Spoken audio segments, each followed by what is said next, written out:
रणे जित्वा दैत्यान् अपहृत शिरस्त्रैकवचिभिः निवृत्तै चण्डांश त्रिपुरहर निर्माल्य विमुखैः विशाखेन्द्रोपेन्द्रैः शशि विशद कर्पूर शकला विलीयन्ते मातस तव वदन तांबूल कबला। बहुत ही सुंदर ध्यान है, माँ के होठों का ध्यान है, मुख का ही ध्यान अभी तक चल रहा है कि माँ ने तांबुल खाया है। तांबुल लेने से माँ के जो होठ हैं पूरे लाल हो चुके हैं। और तो क्या होता है जब माँ तांबुल लेती हैं तो प्रसाद थोड़ा सा लेती हैं और साइड में रख देती हैं।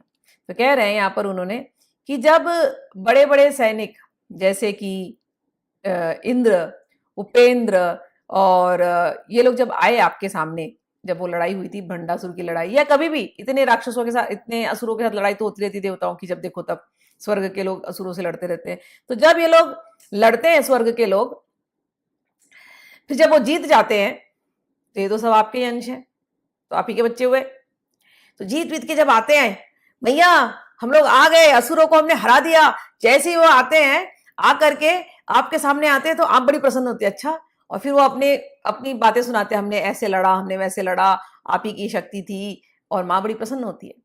फिर लड़ करके वो लोग थके हुए तो माँ कहती है अब तो तुम लोग थक गए हो, तो ये अपने कवच वच निकाल लो, नहा धो लो, फ्रेश हो जाओ, मैं तुम लोगों को कुछ खाने को देती हूँ, थक गए होंगे। तो बड़े प्रसन्नता से सब एकदम रेडी हो जाते हैं, माँ जल्दी जल्दी खिलाओ कुछ। और माँ फिर सारी सखियों को बोलती है, सखियां याद करना कौन है सखिया आप जैसे भक्त जब ये शरीर छोड़ेंगे, जब वहां माँ के धाम जाएंगे, आप ही ये सेवा करने वाले हैं। वहां पर एक अलग प्यारी सी दुनिया है जहां आप लोग ये सब सेवा करने वाले हैं। तो माँ आप लोगों को देखेगी, आ गए मेरे सारे देवतागण, इनकी सेवा करो, चलो आप लोगों ने धरती में की थी ना, अब चलो इनके लिए भोज बनाओ। तो आप लोग जाएंगे, सुंदर सुंदर थाल लेकर के आएंगे, सारे देवतागण बैठे होंगे और फिर आप उनको भोग देंगे। सारे देवतागण भोग लेने के बाद माँ प्रसन्नता से उनको देखेगी, प्रसन्नता से आपको देखेगी, बड़ा सुंदर माहौल होगा। और फिर कहते हैं यहाँ पर कि सब खा लेने के बाद, हाँ, तो माँ पूछती है आप लोग शिव जी से मिले?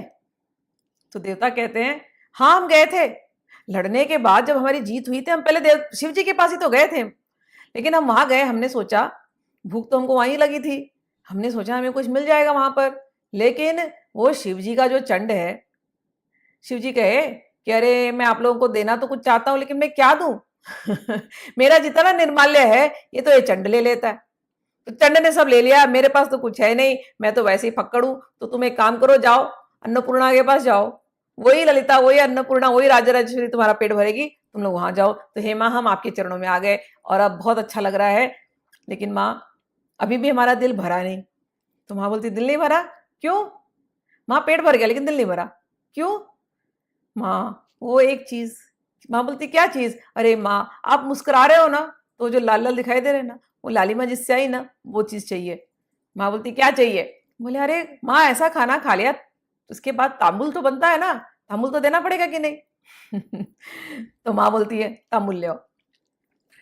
तो ये लोग कहते हैं हम ऐसे कैसे खा सकते हैं? वहां पर शिव बाबा भी आ जाते हैं कि तांबुल का समय आ गया, अच्छा तांबुल शिव बाबा को बोलते हैं आप तांबुल दीजिए। शिव बाबा बोलते हैं अच्छा मैं देता हूँ तांबुल। बोलते नहीं नहीं ऐसे कैसे आप ऐसे कैसे हम खाएंगे, ये खा के हमारा मन नहीं भरेगा। तो शिव बाबा बोलते तो क्या करना है, पहले आप माँ को दीजिए, माँ की प्रसादी हम लेंगे। तो शिव बाबा वो तांबुल पहले माँ को खिलाते हैं, फिर माँ एक बाइट लेती है, फिर वो तांबुल देवताओं के बीच में आता है, इंद्र लेते हैं, फिर छोटा छोटा छोटा छोटा टुकड़ा करके सारे जितने देवी देवता हैं और जितने वहां के सेवक हैं, सखीगण हैं, सबको फिर तांबुल बांटा जाता है प्रसाद के रूप में। सब देवी देवता, सब सखीगण, सब लोग इसी तांबुल के इंतजार पे रहते हैं, पान के पत्ते के इंतजार में। चलिए।